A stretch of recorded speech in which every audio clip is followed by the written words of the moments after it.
Sometimes the most profound wisdom doesn't come from some dense textbook or a super complicated lecture. No, sometimes it comes from a single, simple source that just cuts right to the heart of the matter. And today, we're going to unpack one of those sources.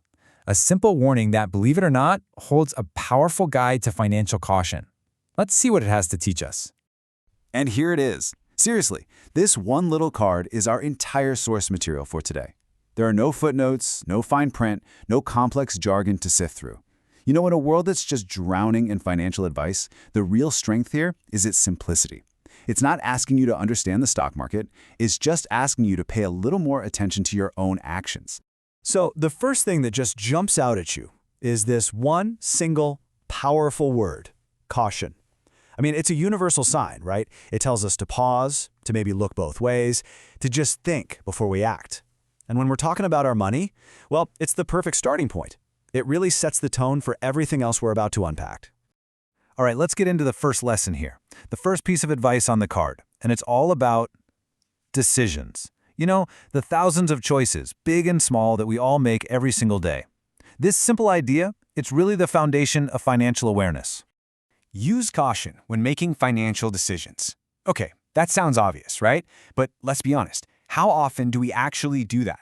This advice isn't just for those huge moments like buying a house or a car. What this card is really pointing to is something way more frequent, something that happens every single day. And this is where the idea really hits home. See, a financial decision isn't just about the massive, life-altering purchases. It's that coffee you grab every morning. It's all those streaming services you're subscribed to. It's that impulse buy you made online last night. Every single one is a small decision, sure, but man, do they add up. So I'm going to ask you this directly. When was the last time you really, truly paused before spending money? I'm not talking about pausing out of guilt, but just out of caution. Just taking a moment to consciously acknowledge the decision you're about to make. That simple little pause is exactly what this first lesson is all about. Okay, so let's move on to the second lesson from the card, and this one builds directly on what we were just talking about. If the first lesson was about when we make decisions, this one is all about what those decisions are. And yet, it dives right into that classic financial dilemma, the battle between our wants and our needs. Careful not to overspend on wants instead of needs. The simplicity here is a little deceptive. What the card is really highlighting is a super common pitfall. That subtle trap of prioritizing things that give us that instant temporary satisfaction over the things that actually provide long-term security. So let's be crystal clear about the difference here. Needs, those are the absolute non-negotiables. We're talking a roof over your head, food in the fridge, keeping the lights on.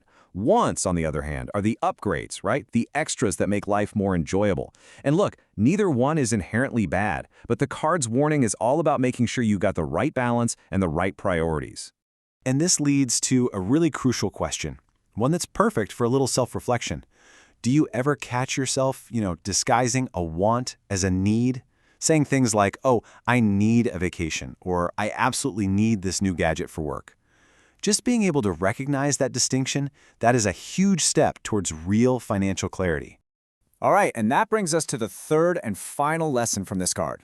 If the first 2 points were all about our mindset and our choices, this last one, well, this is the ultimate reality check.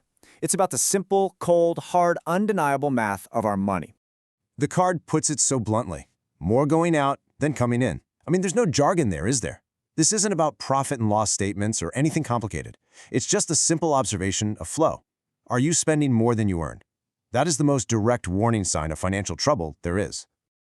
A good way to think about it is like your finances are a bucket. The money coming in, your income, that's what fills it up. But the money going out, your expenses, that's like a hole in the bottom of the bucket. This card is basically just warning you that, hey, that hole might be bigger than the water coming in.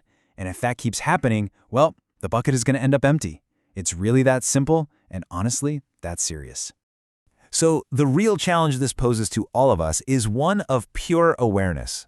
I'm not talking about a vague feeling you get or a guess at the end of the month. The question is, do you actually know your cash flow?